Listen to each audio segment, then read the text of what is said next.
What's up, guys? This is Moo Power here doing another commentary. This one is actually a replay. I wasn't able to record it with first person, but I thought this was a pretty decent game. It's against this C rank player. Now, it's been a while since I've laddered on Iccup. Well, now that I've started to get back into laddering. This player is pretty decent, but looking at the replay, I've noticed a lot of my mistakes and a lot of things I could point out that I could have definitely improved on. But yeah, it's a decent match against mid-level to lower rank players. I'm not really too proud of this game because there are a lot of mistakes, but maybe you guys can learn something, a thing or two about it. Now, PvZ is not my best matchup. I wish it was because it's a fun matchup, but because I feel like I have to pay attention to my units a lot more in this matchup versus Protoss versus Terran. I don't macro as well in this matchup, so it's a little disappointing because I'm more of a macro style player that I like to amass, a huge army and just beat my opponent to death and just out expand him. But here is a pretty good game where I make a comeback because in the beginning, against a C rank player, it's a little bit intimidating because he has more experience or at least played a lot more games, so he must have at least more game sense than me. So I gotta just accept that, but at the same time, I'm not going to give up. I want to still play my best. Now, what I usually do for all my matchups is I practice against the computer. One being I don't have as much stress playing against the computer, obviously, because it's easy. Just to practice my build orders and my macro and my multitasking. How you practice multitasking with computers is you just basically simulate yourself as if you had to scout, or that you act as if the computer is a good player, and do the things you normally would do against a greater player. So here I come in with 3 zealots to harass his economy a little bit. Doesn't do too much damage. I took about a couple drones. It did delay him mining a little bit, but it wasn't huge damage.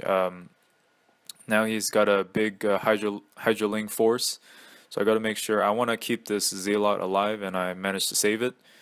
And then, yeah, so here I'm kind of in danger to getting overrun by the Zerg because I only have 2 cannons and not many units.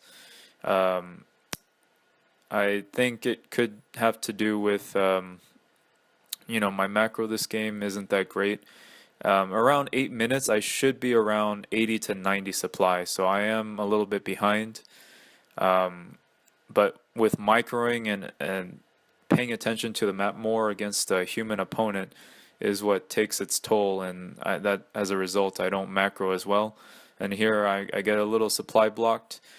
Now, in a PvZ matchup, you, as a Protoss player, want to be at least 20 of supply ahead for the majority of the game. That way, if you trade armies, then your army should still be standing. If you lose your entire army and the Zerg still has his, you're kind of in trouble. So, Zerg units, they reinforce a lot quicker, they're faster, and they're cheaper and quicker to make, while Protoss units is more expensive. So here I make a mistake, and he does a beautiful flank here. Just trapping all my units, and I just don't know where to attack. From all directions, it's very hard to concentrate the storms. So that was a very good flank on him. Bad engagement for me. So I got to retreat a little bit and just keep macroing, and I'm getting more gateways up. So I got 8 gateways total. So that should help me macro faster. But in all honesty, I should have a lot more supply than this. That was a beautiful storm there. He did manage to pick up my High Templar, and now he's going to try to corner my units here and trap them. So I'm just trying to pay attention to the battle and try to reinforce with other units. So here, it's looking pretty bad for me at this point of the game. I thought, oh, this is a C rank player. I guess this is where I lose. But I decided to still, not give up and just keep macroing. Notice the supply. He's still, I'm surprised, a greater Zerg player should be macroing a lot better than him. So it was actually a little bit lucky for me that this Zerg player didn't take advantage of my early mistakes.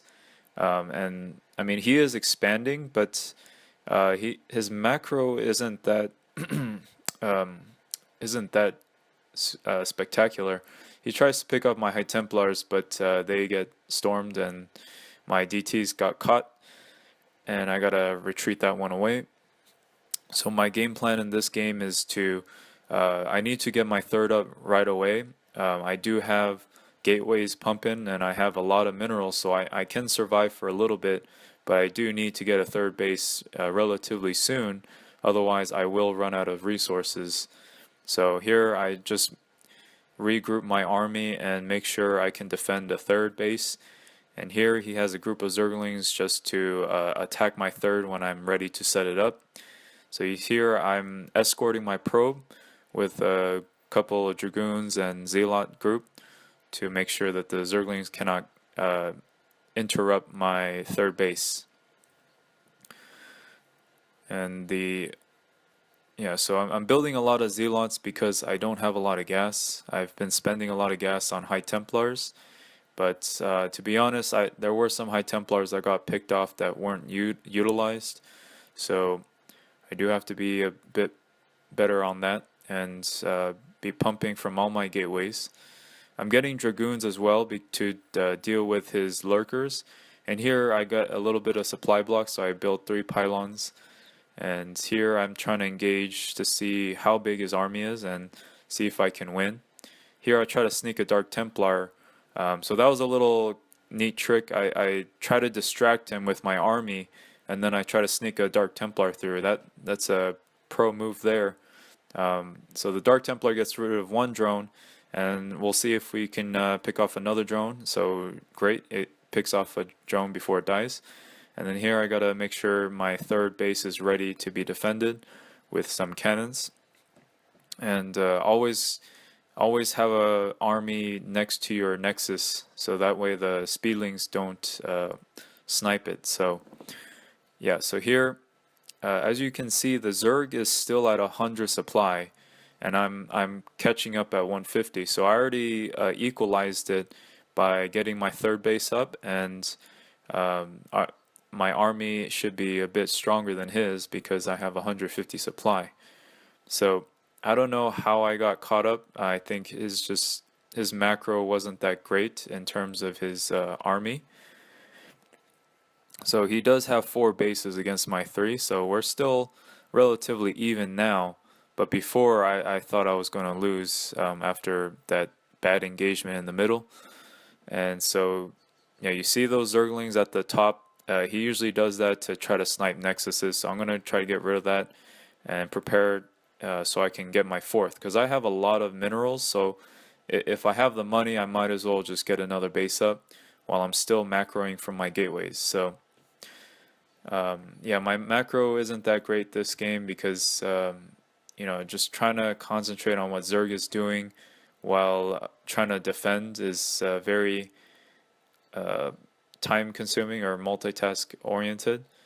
So here I'm just keeping my army next to my 4th expansion, or my 4th base that I'm trying to set up, and that Overlord just managed to barely survive. And the upgrades, I have 2 attack, and my opponent has 1 for melee and carapace. And yeah, so I still have a lot of money. I'm almost close to max, so I gotta get more pylons and get my 4th base up. So here I'm coming in with an attack, and I feel pretty confident now because I have a large army. And then here my observer, we'll see if that observer survives. And the Dragoons are too busy firing at the units, so that observer dies, but I still have another one luckily.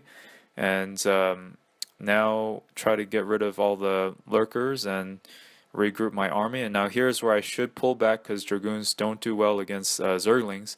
And I I was just so busy trying to escape with my units that I don't realize my High Templars had plenty of energy for Storm.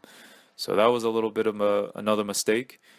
But yeah, so you see here my army got whittled down all the way to 117. And now he's going to attack my fourth base that I'm setting up. And so that was a mistake. I should have had, as soon as that battle finished, I should have retreated to that base to defend it. So now here he's trying to focus fire on that Nexus, and I'm going to have to be forced to cancel that. And so yeah, he makes me cancel, and I have to clean up this force before I can reestablish that base. And so yeah, the Zerg is actually setting up his fifth base now, and I'm just trying to regroup. Now, in a really high-level Protoss versus Zerg matchup, what you want to do is harass the Zerg enemy by doing storm drops. So you get High Templars in the shuttle, you storm their workers, and force Zerg to make more drones rather than units. And that will keep them occupied with reestablishing their economy. So here, again, the Zerg isn't very high on supply, or their army-wise is only 122 supply. And then for me, if we can click back to me, so he's doing a little 3 Overlord drop. I see it, so I immediately, you see my army coming down. I thought there were going to be more Overlords. I just saw the yellow, and I knew that it was going to be a drop.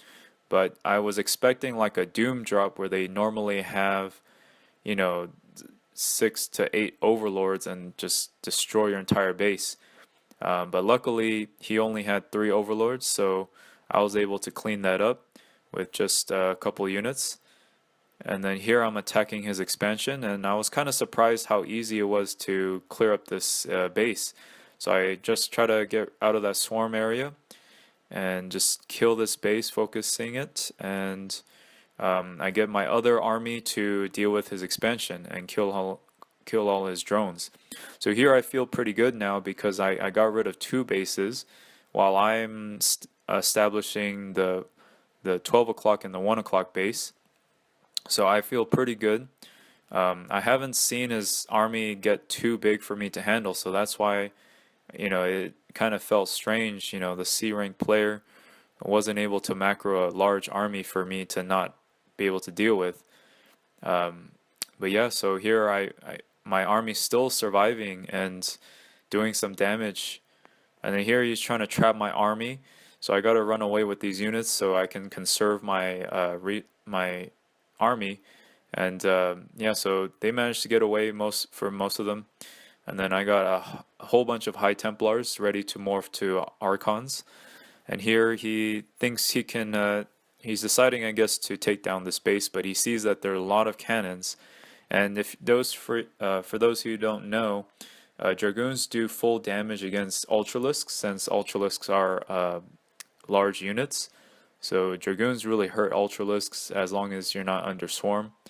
And so you see here Zerg is reestablishing those bases, and my Dark Templar assassinates the Defiler, and then I shove him away with my army. And it doesn't look so good for Zerg because he's running out of resources and his army isn't that great. So a common theme in this game was Zerg never really established army superiority, and so even though he had a lot of majority of the game map control, because he was able to freely expand while I was dealing with the first few battles, after I built up a big enough army, I was able to bully him and just kill his expansions. So it goes to show you that macro does have its place. You definitely don't want to. I would say the Zerg had more game sense than me. He was able to, snipe my High Templars and, get certain timings to where I was vulnerable. But where I truly shined was I just was able to macro a bigger army than him after everything was stabilized. And then here I'm just clearing up this force. I want to get that Defiler so he can't cast Plague or Swarms. And then here I'm ready about to finish him off. I know he's trying to reestablish those bases. The reason why you can tell what the Zerg is doing at this point is because obviously Zerg is probably mined out in the other bases, so he's desperately trying to reestablish those bases and defend. So if he can't defend successfully on these bases, then I win because I have a bigger army than him. And so if he can't defend, then that's pretty much game over. And then it looks like he leaves right now. I thought at first I was like, oh wow, he left kind of early. But I realized afterwards that throughout the game he didn't have much of an army to punish me with. So I think he just ran out of